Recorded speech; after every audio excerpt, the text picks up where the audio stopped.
언젠가 세계 챔피언 권투 선수 한 분이 우리 교회를 방문하셨습니다. 저와 함께 식사를 하고 차를 마시는 자리에서 저는 매주일 다녔을 때마다 무대에 올라서는 선수처럼 준비하고 올라선다는 얘기를 했습니다. 그래서 제가 물었습니다. 링 위에 올랐을 때 제일 짜릿한 쾌감이 언제 느껴집니까? 그랬을 때에 주먹을 딱 뻗었는데 손맛이 느껴질 때랍니다. 아, 이거 같구나. 정확하게 다운될 때에 그 쾌감은 어마어마하답니다. 그리고 언제 제일 힘듭니까? 그랬더니 한 방 맞고 다운이 되었는데 정신을 차리고 일어서는데 또 한 방 날아와서 쓰러지면 두 번째 일어서는 것은 첫 번째 일어서는 것보다는 10배나 더 어렵답니다. 근데 당신은 4번이나 쓰러지고 5번째 일어나서 카라스키아를 때리부셨거든요. 그분의 고백입니다. 이거는 권투 선수가 할 수 있는 일이 아니라는 겁니다. 자기 힘으로 할 수 있는 일이 아니라는 겁니다. 이거는 하나님이 이렇게 세워주셔서 가능한 일이었다 하는 게 그분의 고백이었습니다. 우리 예수 믿는 하나님의 자녀들도 이 세상을 살아갈 때에 주먹이 날아와서 우리가 다운을 당할 때가 있습니다. 정신 차리고 일어나는데 또 다운을 당할 때가 있더라, 그런 얘기죠. 오늘 본문에는 이걸 한마디로 말씀하고 있습니다. 약속의 땅에도 흉년은 찾아온다 하는 것입니다. 믿음의 조상 아브라함, 그 자식 이삭이 살던 가나안 땅에도 흉년이 찾아왔습니다. 우리가 예수 믿었습니다. 하나님의 자녀가 되었습니다. 우리가 살아가는 삶의 현장에도 고난이 있고 위기가 있고 실패가 찾아오더라고 하는 것이요. 그 역사가 그때마다 믿음으로 멋있게 이기더라. 그러면 얼마나 좋겠습니까? 그러나 아브라함도 이삭도 약속의 땅을 버리고 애굽으로 도망을 갑니다. 그때 하나님이 나타나셔서 애굽으로 가지 말아라. 그리고 내가 네게 지시한 땅에 거주하라 말씀을 하십니다. 그래서 이삭은 응거주춤 애굽으로 내려가지도 않았지만은 양식 없는 가나안 땅으로 돌아갈 용기도 자신도 없었습니다. 이놈들 거기서 왜 머뭇거리느냐 하고 하나님께서 몽둥이 들고 와서 엎드려 뻗쳐 100대 때려야 될 그 상황이었습니다. 근데 바로 그 땅에서 그 해에 농사하여 이삭이 100배나 수확을 얻었더라 하는 얘기가 창세기 26장의 말씀입니다. 내가 구원받은 것, 어떤 공로가 있어서가 아니라고 하는 거죠. 자격이 있어서가 아니라고 하는 거죠. 구원받을 만한 어떤 선행이 쌓여진 다음에 하나님이 나를 구원해 주신 것이 아니라 신학적으로 말하면 무조건적인 은혜로 우리를 구원해 주셨다는 것입니다. 하나님이 우리를 보호하시고 지키시고 은혜를 주신 것은 내가 잘해서가 아니라 잘난 구석이 있어서가 아니라 은혜의 사건이라고 하는 것이 창세기 26장의 메시지였습니다. 하나님의 은혜로 구원받았습니다. 무조건적인 은혜로 100배의 수확을 얻었습니다. 그 이후에 그러면 우리 할머니가 옛날에 화롯불 곁에서 내게 해주던 이야기로 말하면은 그 이후에 잘 먹고 잘 살았다 이렇게 돼야 되는데, 그거는 우리 할머니 옛날 얘기에나 나오는 것이지 신앙생활 인생사엔 그런 게 없더라고 하는 거죠. 쓰러지고 넘어져서 겨우 하나님의 은혜로 일어섰는데 소나기 펀치가 다시 날아옵니다. 계속 쓰러집니다. 왕따 당합니다. 쫓겨다닙니다. 마을 사람들이 몽둥이 들고 따라다닙니다. 이 순간 다시 하나님이 찾아오셨습니다. 창세기 26장에 처음 등장하는 하나님의 자녀들이 주신 복이 하나님이 함께 하셨다는 복이지요. 그 다음에 이어지는 모든 말씀들은 바로 하나님이 함께 하셨다는 복으로 이어지게 되는 것입니다. 이게 바로 우물 사건이거든요. 일어나면 또 주먹이 날아옵니다. 또 쓰러집니다. 다시 용기 내서 일어서면 또 주먹이 날아옵니다. 그래서 양보하고 도망다니면서 우물을 파고 농사를 지었습니다. 나는 양보하는 줄 알았습니다. 나는 도망가는 줄 알았습니다. 그런데 내 발걸음이 점점 어디론가 옮겨지고 있다는 것을 깨닫게 된 것입니다. 그게 바로 약속의 땅 가나안을 향하여 우리가 이사를 하고 있다는 걸 자기가 뒤늦게 깨닫게 되는 것입니다. 그게 바로 부엘세바지요. 부엘세바로 올라갔다. 부엘세바가 어떤 곳인지 아십니까?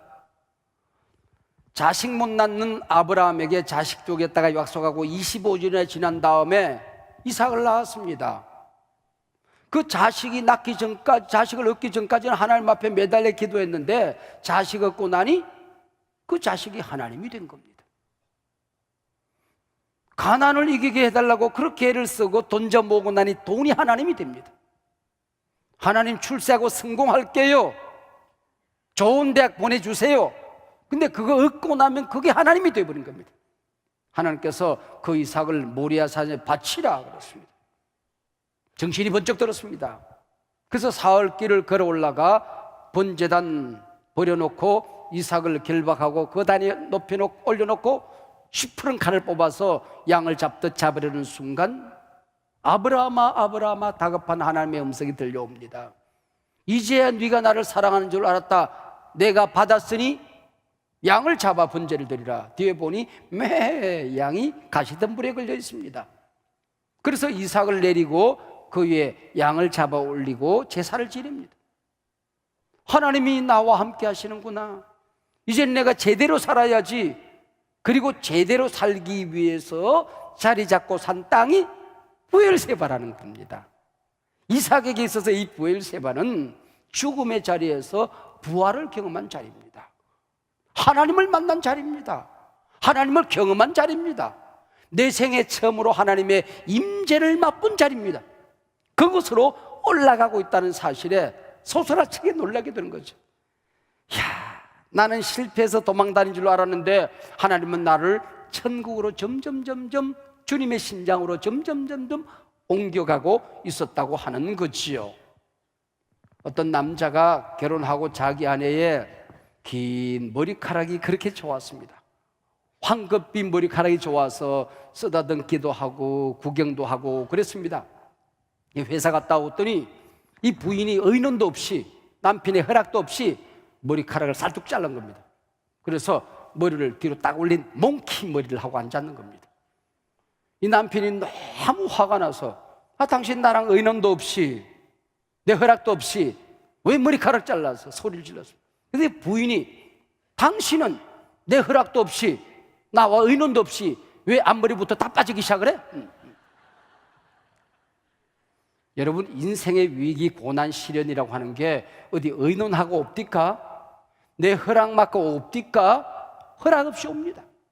나와 의논 없이 찾아오는 것입니다.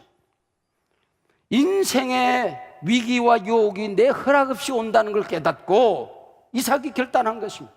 그래, 어려움이 올수록 위기가 클수록 내 실수가 비참할수록 은혜로 구원받았으니 은혜로 살아야지. 믿음으로 구원받았으니 믿음대로 살아야지. 결단하는 것입니다. 제가 졸업한 거창고등학교는 직업 선택 10계명이 있다는 걸 여러분 여러 차례 아마 들으셨을 것입니다. 학교를 세운 전영찬 교장 선생님의 교훈을 그 제자들이 그 교훈을 정리해서 후배들에게 또 가르친 내용이지요. 월급이 적은 쪽을 택해라. 내가 원하는 곳으로 가지 말고 나를 필요로 하는 곳으로 가거라. 중심으로 가지 말고 가장자리로 가거라. 왕관이 기다리는 곳으로 가지 말고 십자가와 면류관, 가시면류관이 기다리는 곳으로 가거라. 한가운데가 아니라 가장자리로 가거라. 아내와 어머니, 가족이 한사코 반대하냐? 틀림없다. 그것으로 가거라. 여러분, 이게 말이 안 되는 얘기인데 성경에 나오는 교훈이거든요. 그래서 거창고등학교 학생들이 이대로 살아보려고 졸업생들이 애를 씁니다. 그리고 몇 년 지난 다음에 술에 취해서 학교로 와요. 선생님 말씀대로 직장생활하다 쫓겨났습니다. 거창고등학교 가르쳐주는 대로 사업하다가 쫄딱 망했습니다. 책임지세요. 그리고 교실마다 걸려있는 직업선택시키면 액자를 거두어서 다 때려 부셔버립니다. 이 가짜 교훈을 왜 합니까? 이 얘기거든요. 그래서 흔히들 내 오른손이 범죄하면 잘라버리라고 하는 극단적인 과장법 정도로 이 말씀을 받아들입니다. 근데 박영근 교수님이 오셔서 미래는 우리가 감당할 수 없는 어마어마한 세계가 펼쳐지고 있습니다. 그러면 여기에 전문가들만 살아남게 될 것입니다. 우리가 자녀들을 전문가로 만들어내야 됩니다. 이게 리더들입니다. 그랬더니 이게 대석학이 되라는 얘기인 줄 알았는데 그게 아니고 버스 운전을 하는데 그냥 하는 것이 아니라 이어마이크를 끼고 안내를 하고 노래를 틀고 여기 지나는 그 숨어있는 그 고향 향토의 그 냄새를 가르쳐주고 전문가가 되다. 남편이 죽고 어려워서 절망했다가 벌떡 일어서서 호텔에 시트를 정리하는 청소부로 취직을 해서 거기서 전문가가 되는 겁니다. 이를 전문가로 살아가라는 거죠. 바로 그 다음날 김학주 사령관이 오셨습니다. 저는 목사지만은 그렇게 살려고 애를 쓸 뿐이지 그대로 산다는 게 얼마나 어려운지 평생 실험을 하고 살았는데 이분은 고등학교 때 뜻을 정하고 그대로 살기로 결단합니다. 손해보는 자리, 하나님이 기뻐하는 자리는 버리고 하나님이 기뻐하는 자리, 한 가지 목표를 향하여 뚜벅뚜벅 걸어갔을 때에 고난을 어떻게 하나님이 이기게 하셨는지, 인생의 위기가 어떻게 복으로 바뀌어지는지 그 간증을 하는 가운데에 우리 남자들이 울더라고요. 여자분들이 우는 울음하고 남자들이 우는 울음하고는 조금 달라요. 이 부끄러워서 울게 되더라 그런 얘기죠. 이삭이 결단하고 눈물 쑥쑥 닦고 뒤져 움켜쥐고 올라가는 겁니다. 고난이 있어도 하나님께로 가겠다. 굶어 죽어도 약속의 땅으로 가겠다. 하나님이 가라는 곳으로 가보겠다. 그리고 올라간 곳이 부엘세바로 올라가니라. 보세요. 매 맞아야 될 그 땅 그 해에 100배의 수확을 얻었습니다. 나는 도망가는 줄 알았는데, 양보하는 줄 알았는데 약속의 땅으로 옮겨지고 있습니다. 이방 왕이 찾아와서 한 가족에 불과한 자신에게 무릎을 꿇고 넌 존재 자체가 다르다. 하나님이 살아계심을 너를 통해 보았다. 하나님 살아계신 곳으로 가는 게 하나님의 자녀들이구나. 세상 사람들은 양식을 따라가지만은 하나님의 자녀들은 하나님 따라가면 양식이 따라오는 것이구나. 세상 사람들은 출세를 따라가지만은 하나님의 자녀들은 말씀 따라가면 출세가 따라오는 것이구나. 세상 사람들은 돈에게 절하고 권력에게 절하고 하늘의 별들에게 절하지만은 하나님의 자녀들은 그것들이 내게 절하는 삶을 살아야 되는 것이구나. 남들이 부러워하는 존재가 아니라 존경하는 존재로 살아야 되는 것이구나. 이걸 발견하게 되는 것이지요. 그래서 하나님께서 나타나셔서 두렵지? 올라가면 너 굶어 죽을 것 같지? 걱정 많이 되지? 얼마나 힘들었니? 그리고 하나님이 기다렸던 것이죠. 우리는 어땠습니까? 여러분 어땠습니까? 인생사에 좀 어려움이 있다고 굶어 죽었습니까? 위기 좀 있었다고 깨벗고 살았습니까? 실수 좀 했다고 매 맞아서 죽었습니까? 여러분 잘 살았습니다. 내가 잘나서가 아니라 하나님이 살아계시고 하나님이 주인 되시기 때문에 실수조차도 선으로 바꾸어 주시는 하나님이십니다. 할렐루야. 대학 다니다 보면 저는 1학년부터 방학 때마다 아르바이트를 해서 등록금을 벌었습니다. 어느 여름 6월이 다 지나고 7월이 다 지났는데도 등록금이 모아지지가 않는 겁니다. 그래서 다부지게 돈을 좀 벌어야 되겠다. 그래서 나 혼자 벌 것이 아니라 혼자 벌어서 내 친구도 좀 도와줘야 되겠다 생각하고 제가 창업을 했습니다. 그래서 리어카 중고를 하나 사서 수박 장사를 시작한 겁니다. 제가 처음 시작한 창업이었습니다. 근데 제가 얼마나 수박 전공장구 하니 꼭지만 보면 이놈이 익었는지 안 익었는지, 언제 딴 건지, 그리고 수박을 손가락으로 땅땅 튕겨보면 이놈이 농했는지 안 익었는지, 안 익은 걸 따가지고 익힌 건지 제가 다 압니다. 이게 손맛으로 그냥 알아요. 그리고 수박 자살을 오죽이나 잘하겠습니까? 한 달 내 밀짚 모자 쓰고 제가 큰 소리 지르면서 동네 다녔는데 리어카 값을 못 건졌습니다. 그러니까 이름하여 최초의 창업이 망한 겁니다. 우리 업종으로 말하면 개척해서 말아먹은 겁니다. 물론 등록금을 분할해서 그 학기 말이나 돼야 다 갚았지만은 학교 잘 다녔어요. 잘 다녔어요. 제가 중퇴하지 않았어요. 졸업 잘했어요. 공부할 만큼 했어요.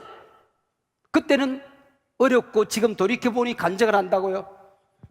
살맛이 났어요. 어렵지 않았어요. 재미있었어요. 내가 언제 이게 해보겠나? 한소망교 담임 목사가 건축공업 한다고 밀짚 모자 쓰고 수박 장사할 일이 있겠습니까? 근데 그때 그 경험이 이거 뭐 자신 있게 인생을 살 수 있는 거지. 말아먹어봤자 본전이니까. 여러분 살맛이 났었다고요. 마두동 예배당 지어놓고 IMF 만났습니다. 이 땅 사놓고 8년을 기다리면서 기도하다가 가슴이 아래서 병들었습니다. 거기까지는 또 괜찮았어요. 지난번 성기던 마두동 예배당을 다른 교회에 팔고 이쪽으로 이사를 와야 되잖아요. 그런데 팔려고 가만히 생각하니까 그 예배당이 팔 수 있는 땅이 아니라는 걸 알게 된 겁니다. 왜냐하면 유치원 부지에 예배당을 건축했기 때문에 유치원이나 학교는 사고 팔고 할 수 있는 게 아니라는 겁니다. 이게 그냥 정부에다가 갖다 주는 것은 괜찮지만 팔 수 있는 땅이 아닙니다. 허허, 이게 돈이 100억인데 그걸 팔아야 마지막 잔금 치르고 계약을 할 거 아닙니까? 이게 입당할 것 아닙니까? 근데 이 걱정이 너무 되는 겁니다. 그냥 또 뭐 한 거 있잖아요. 우리 기도하는 거. 우리 무기는 그거밖에 없잖아요. 그래서 선번쟁여놓고 기도했어요. 근데 그 기도하는 시간에 정확하게 정부가 발의하고 국회가 입법하기를 신도시에는 아기가 적게 태어나는데 유치원 부지가 너무 많다. 그래서 유치원만 하는 유치원이 어려우니 여러 가지 다른 일을 하는 이런 시설들은 집회시설, 쉽게 얘기하면 교회로 허가를 내도 좋다라고 하는 국회 입법이 가결된 겁니다. 그걸 알고는 제가 일산 동구청에 가서 제깍 교회로 등록을 했습니다. 그게 이제 가을에 등록을 했어요. 근데 또 한 국회의원이 겨울에 발의를 했습니다. 이거는 결의가 잘못됐다. 유치원으로 땅을 했으면은, 그리고 거기 건물을 지었으면은 유치원이 맞다. 그래서 12월에 다시 법이 돌아가 버렸습니다. 전국에 있는 수백 개 유치원 부지에 지은 예배당 가운데 우리 거 하나 예배당으로 허가를 내준 겁니다. 여러분, 이게 우리가 뭐 잘나서 그랬습니까? 가만히 생각하니까 아하, 못나서 하나님이 이런 특혜를 주시는구나. 어떤 분은 그래요. 당신은 하나님하고, 어저께도 목사님들 모이는데 당신이 하는 거 보면은 하나님하고 직통제나 놓고 사는 것 같대. 당신이 하는 일은 안 되는 게 없다는 거야. 근데 생각을, 나 같은 거 불쌍해서 하나님이 안 도와주면 도와줄 사람이 없으니까.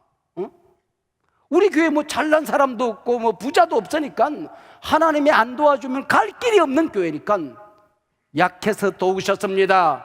연약해서 함께 하셨습니다. 가진 것이 없어서 부어주셨습니다. 할렐루야. 위기와 연약함과 실수를, 이 모든 것을 합력하여 선으로 바꿔주신 하나님을 찬양합니다. 이삭이 은혜를 경험했어요. 말씀 따라 살리라고 결단했습니다. 그리고 부엘세바로 올라가면서 굉장히 소중한 것을 발견합니다. 지금까지 그 하나님은 자기 아버지 아브라함의 하나님만 되는 줄 알았어요. 그래서 우리 아버지 하나님 이런 겁니다. 근데 이 사건을 통해서, 실패를 통해서 뭘 발견하니 내 아버지 아브라함의 하나님이 내 하나님이 된다는 걸 발견한 겁니다. 그 하나님이 내 아버지 아브라함에게만 말씀하시는 것이 아니라 내게 말씀하신다는 것을 깨닫게 된 것입니다. 내 아버지 아브라함을 통하여만 역사하시는 분이 아니라 연약한 나를 통해서도 역사하신다는 것을 깨닫게 된 것입니다. 할렐루야. 우리가 믿음 생활을 하다 보면 어느 날 한 방 땅 때릴 은혜가 와요. 인생의 막다른 골목에서 더 이상 헤어날 수 없는 자리에 꼭 갇혀요. 그때 내 앞을 가로막고 있던 담이 와르르 무너지고 사막의 길이 딱 뚫리는 걸 보면서, 야, 성경 속에만 있는 하나님 페퍼갓이 아니라 내 안에 살아계신 분이 하나님이시구나. 목사님 설교 속에만 계신 분이 아니라 내 삶 속에 함께 하시는 하나님이시구나. 목사님을 통해서만 역사하시는 분, 기독교 역사 속에는 나타나는 분이 아니라 내 삶 속에 나타나는 분이 내 아버지 하나님이구나. 할렐루야. 이걸 깨닫게 되는 것이죠. 이게 우리 믿음을 다르게 만드는 것입니다. 여러분, 이게 충격적인 소리, 충격적인 소리. 가나안 노근학교 김용기 장로님이 계실 때에 제가 그 학교에 갔어요. 우리가 고구마 농사를 지으면 요만한데 그 당시는 큰 게 대장이거든요. 고구마 하나가 장군 머리통만합니다. 그분이 뭐라고 그런가 하니, 고구마가 왜 이렇게 크냐 그랬더니 그분이 그래요. 이런 새벽에 일어나서 이슬을 먹으면 고구마를 툭툭 치면서 호미 들고 양쪽에 이렇게 흙을 북돋아 준다고 그래요. 북돋아 주면서 잠자는 놈들을 한 번씩 건드려 준대. 툭툭 잠을 깨운대. 그러면 고구마가 잠자다가 놀란대. 아이 깜짝이야, 아이 깜짝이야. 그러면서 속에서 고구마가 큰다네. 이렇게 고구마가 큰다. 그래서 이분은 길바닥에 굴러다니는 돌도 세우는 거야. 이놈들아, 잠자면 안 된다 이놈아. 지금 시대가 어떤 시대, 이놈아 들어누워있느냐, 다 일어나거라. 그래서 내가 마두동 예배당에 벽돌을 전부 다 세워서 붙였습니다. 대한민국 4만 교회 가운데 벽돌 세워서 지은 예배당 그거 하나입니다. 내가 그때 배운 거거든. 이 충격이, 여러분 인생사에 하나님의 은혜로 충격을 받으시길 바랍니다. 성령으로 충격을 받으시길 바랍니다. 기도의 응답으로 충격적인 사건이 일어나기를 바랍니다. 그 충격이 없으면 하나님이 다른 충격을 줘요. 넘어지게 만들어요. 깨지게 만들어요.